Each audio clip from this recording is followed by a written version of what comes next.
जय श्री राम। परम श्रद्धेय स्वामी जी के चरणों में कोटि कोटि नमन।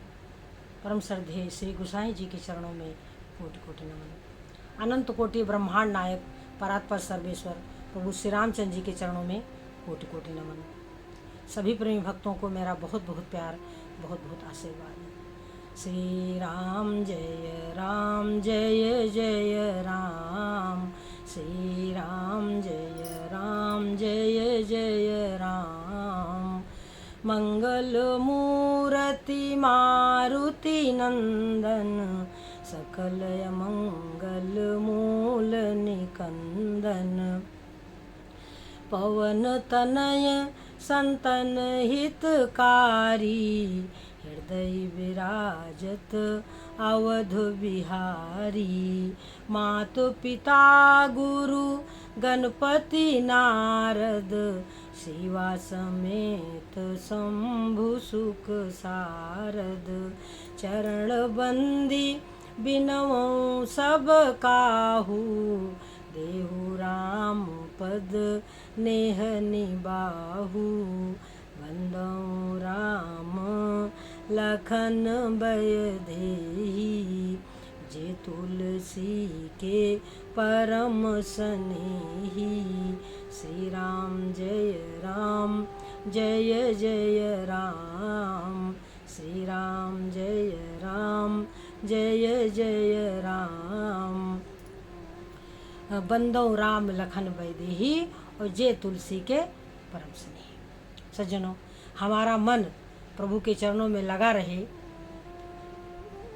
यही हमारी सबसे बड़ी सूरबीरता है सज्जनों। क्योंकि सब कुछ हो जाता है, परंतु प्रभु श्री रामचंद्र जी के चरणों में मन नहीं लगता, नारायण के चरणों में मन नहीं लगता।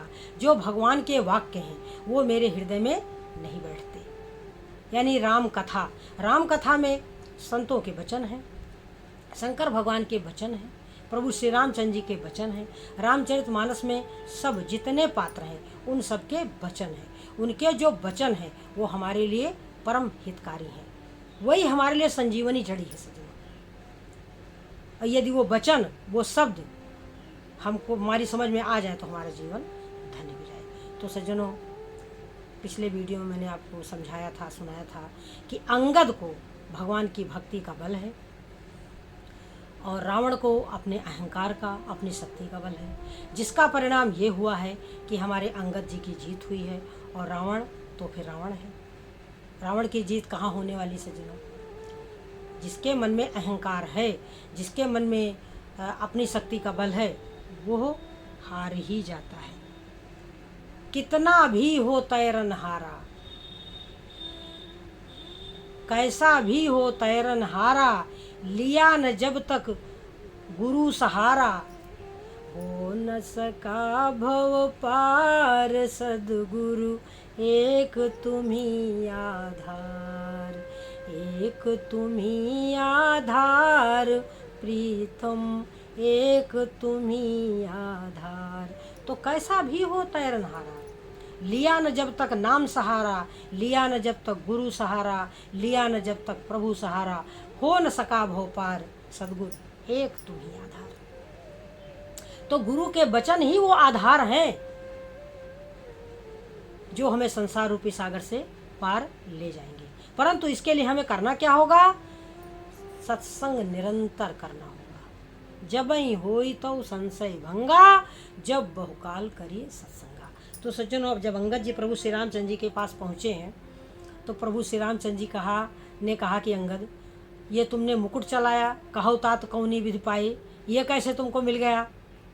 तो अंगद जी कहते हैं कि हे प्रभु, मुकुट न होई भूप गुण चारी। ये मुकुट नहीं है, यह राजा के 4 गुण हैं, राजा के भीतर रहते हैं कि सामदान अरुदंड विभेदा, नृपुर बसहि नाथ का बेदा। हे प्रभु, वेद ऐसा कहते हैं कि राजा के भीतर साम, दान, दंड और भेद, ये 4 गुण होते हैं। तो ये नीति धर्म के चरण सुहाए, ये नीति और धर्म के थे, तो ये उसको त्याग करके, क्योंकि उसमें रावण में तो धर्म कर्म रहा नहीं, तो आपके पास आ गए। तो यह उक्ति सुन करके भगवान बड़े प्रसन्न होते हैं, अपने जो सैनिक हैं उनको बुलाते हैं और विचार करते हैं कि किस तरीके से अब युद्ध प्रारंभ किया जाए। तो सज्जनों, लंका बाके 4 द्वारा, 4 दरवाजे हैं और सब पूरी जानकारी है हनुमान जी को, अंगद जी को और विभीषण को कि कहाँ पर कैसे हमला किया जाए। तो सज्जनों, अब अपनी अपनी टुकड़ियों के साथ सेनापतियों को आज्ञा मिल जाती है और सब अपने अपने यूथ के साथ में सज्जनों लंका पर आक्रमण करते हैं। तो जब लंका पर आक्रमण करते हैं तो रावण हंसता है। रावण क्या कहता है कि देखो बनरन केरी डिठाई, कठिन काल प्रेरित चली आई। देखो बंदरों का साहस तो देखो कि काल की प्रेरणा से स्वयं ही चली आई है। घर बैठे आहार विधि दीना, विधाता ने घर बैठे आहार दिया है मुझको, हमारे निशाचरों को। तो अब क्या आज्ञा दी है रावण ने कि हंस करके अपनी सेना को बुलाया है, सेनापतियों को, और कहा है कि सब 10 दिशाओं में जाओ, 10 दिशाओं में जाओ, बानर भालुओं को खाओ।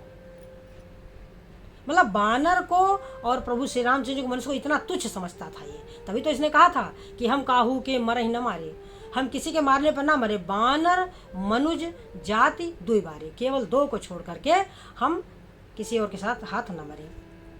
तो ये इतना तुच्छ समझता है ये बानर, इसको ये नहीं पता है कि वानर और भालू कौन है, ये सब देवता हैं सज्जनों, और भगवान कौन है, साक्षात नारायण है। तो ये बात इसकी समझ में सज्जनों नहीं आ रही है। क्यों आए? क्योंकि जिस पर भगवान विधाता रुष्ट हो जाते हैं उसकी समझ में कुछ आता ही नहीं सज्जनों। तो हमारे जो है अब जब आक्रमण हो गया तो रावण ने भी राक्षसों को आज्ञा दे दी कि जाओ। अब क्या होता है सज्जनों, राक्षस जो है जितने मरते हैं, मारे जाते हैं बानर भालुओं के द्वारा, तो वो सब उनका नाम विभीषण बताते हैं। कहाँ विभीषण तिनके नामा और दे ही राम तिन्हु निज धामा। भगवान जो है विभीषण उनके नाम बताते हैं और भगवान उनको अपने बैकुंठ भेज देते हैं। शंकर भगवान क्या कहते हैं पार्वती जी से कि उमा राम मृदु चित करुणा कर, बैर भाव सुमिरहि मोहि निश्चर। हे पार्वती, उमा राम मृदु चित करुणा कर। भगवान जो है उनके चित्त में मृदुलता है, कोमलता है, और वो क्या सोच रहे हैं कि बैर भाव सुमिरहि मोहि निश्चर। ये राक्षस जो है मुझको बैर भाव से मेरा स्मरण करते हैं, इसलिए दे ही राम तिन्हु निज धामा। प्रभु श्री रामचंद्र जी उनको सीधा बैकुंठ भेज देते हैं। इसलिए भगवान का भजन जबरदस्ती करो सज्जनों, क्योंकि अग्नि का स्वभाव ही है जला देना, तो भगवान का स्वभाव ही है तुम्हारा उद्धार कर देना। तुम चाहे बिना मन के भजन करो, चाहे मन से भजन करो। भाई कुभाव अनख आलसहूँ, नाम जपत मंगल दिस दिसहूँ। तो इस तरीके से अब राक्षसों का उद्धार कर रहे हैं हमारे प्रभु श्री रामचंद्र जी। अब युद्ध हो रहा था मेघनाथ का लक्ष्मण जी से सज्जनों। तो जब मेघनाथ ने देखा कि नाना विधि प्रहार कर शेषा, और राक्षस भयो प्राण अवशेषा। अनेकों प्रकार से लक्ष्मण जी प्रहार कर रहे हैं विभीषण के ऊपर। तो विभीषण के ऊपर नहीं, मेघनाथ के ऊपर अनेकों प्रकार से प्रहार कर रहे हैं। तो मेघनाथ ने सोचा कि अब तो हमारे प्राण बचने वाले नहीं, राक्षस भयो प्राण अवशेषा। तो इसने क्या किया सज्जनों कि वीर घातिनी छाड़ सिसांगी, तेज पुंज लक्ष्मण उर लागी। बड़ी तेज पुंज थी, लक्ष्मण को सज्जनों लग गई। अब जब लग गई शक्ति तो पास में जाता है, उठाने का प्रयास करता है, और अनेकों योद्धा उसके साथ लग जाते हैं कि मेघनाथ समकोटि योद्धा लग जाते हैं, लेकिन उठा नहीं पाते सज्जनों। कैसे उठा सकते हैं? क्योंकि ये लक्ष्मण जी तो शेषा अवतार हैं, पृथ्वी को ही अपने सिर पर धारण किए हुए हैं, तो उनको कैसे कोई उठा सकता है? तो मेघनाथ जब उठा नहीं पाता तो इतने हनुमान जी आ जाते हैं और हनुमान जी के लेकर के लक्ष्मण जी को चले जाते हैं सज्जनों। उधर हमारे प्रभु श्री रामचंद्र जी व्यापक अजित भुवनेश्वर हैं, वो व्यापक ब्रह्म अजित भुवनेश्वर, और लक्ष्मण कहाँ बूझ करुणाकर। वह नारायण जो सब कुछ जानने वाले हैं वो पूछते हैं कि लक्ष्मण कहाँ है। तो तब लगी लैया यो हनुमाना। तब तक हनुमान जी ले आते हैं और लक्ष्मण की दशा देख करके हमारे प्रभु श्री रामचंद्र जी बड़े दुखी होते हैं सज्जनों। अब जामवंत कहते हैं कि जामवंत का वैद सुख सुसेना। सुसेन वैद जो हैं लंका में रहते हैं, लंका राय को पठाइए लेना। लंका में रहता है, उसको कौन लेने जाए। तो अब हमारे हनुमान जी जाते हैं सुसेन वैद को लेने के लिए और पूरा महल समेत ही उठा के लेके आ जाते हैं सज्जनों। तो सुसेन वैद बताते हैं कि द्रोणागिरी पर्वत पर इनके लिए संजीवनी बूटी मिलेगी, उसी से इनके जो है प्राण बच सकते हैं सज्जनों। तो हमारे हनुमान जी द्रोणागिरी पर बूटी लेने के लिए जाते हैं संजीवनी, और इधर रावण को पता चलता है कि बूटी लेने के लिए गए हैं संजीवनी। तो उन्होंने काल नियम को बुलाया और काल नियम को समझाया कि देखो हनुमान का तुम रास्ता रोको। तो काल नियम ने समझाया कि तुम्हें देखते देखते जैसे अक्षय कुमार का वध कर दिया तुम्हारे पुत्र का और लंका जला दी और तुम कुछ कर नहीं पाए, तो उनका रास्ता कौन रोक सकता है। यहाँ भी सज्जनों काल नियम जब समझाता है कि तुम जब भजन करो और ये लड़ाई झगड़ा बंद करो, तो रावण क्रोध करता है काल नियम पर। तो काल नियम सोचता है कि भाई इसके हाथ से मरूं, इससे अच्छा है कि मैं भगवान के भक्त के हाथ से मरूं, भगवान के दूतों के हाथों मरूं।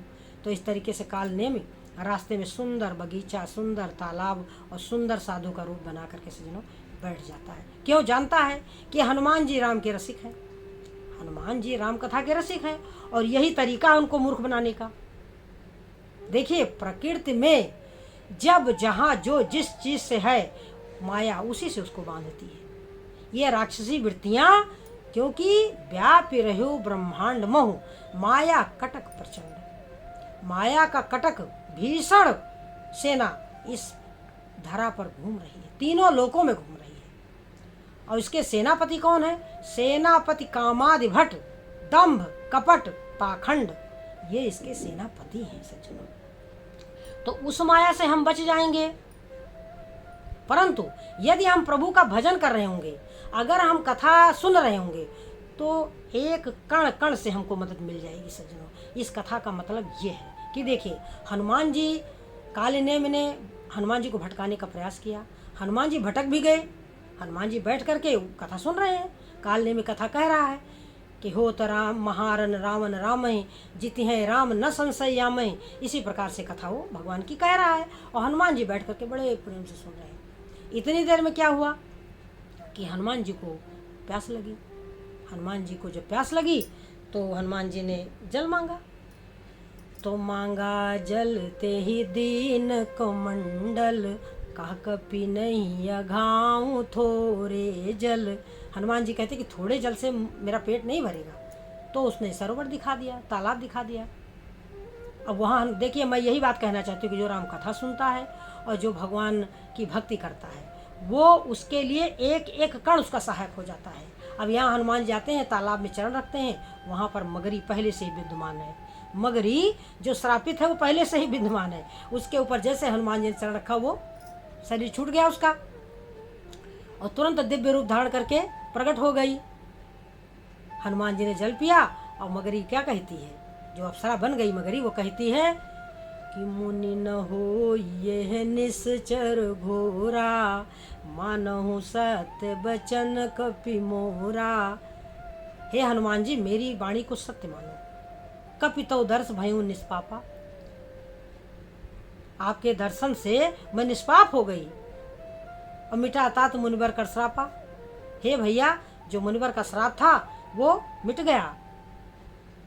तो अस कही चली अप्सरा जब वहीं, ऐसे कह करके अप्सरा जब चली जाती है सज्जनों, तो हमारे हनुमान जी आते हैं और ये पहले कहे होता है कि जाओ जल पी करके आओ तो मैं तुमको दीक्षा दूं। तो हनुमान जी कहते हैं कि अब दीक्षा तुम बाद में देना, पाछे हम ही मंत्र तुम देहु, पहले गुरु दक्षिणा ले लो। तो इस तरीके से हनुमान जी सज्जनों पूंछ में लपेट करके और काल नेमी का वध कर देते हैं और इसके बाद जाते हैं द्रोणागिरी पर्वत पर। तो वहाँ बूटी समझ में आती नहीं, संजीवनी बूटी समझ में आती नहीं है सज्जनों। तो अब क्या करते हैं, ये पर्वत को ही उखाड़ लेते हैं और ले करके चलते हैं। तो रास्ते में अयोध्या पड़ती है सज्जनों।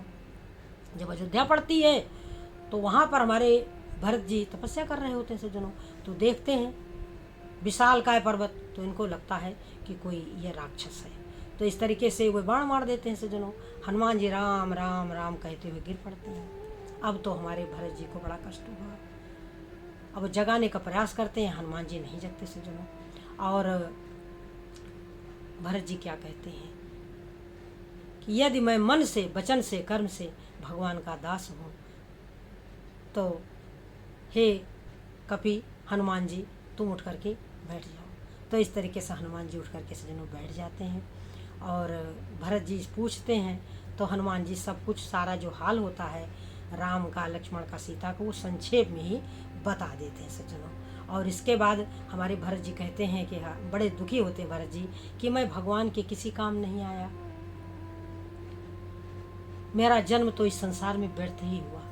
तो इस तरीके से बहुत दुखी होते हैं और हनुमान जी से कहते हैं कि मैं अपने बाणों पर के जरिए तुमको भेज देता हूँ, जल्दी पहुँच जाओगे।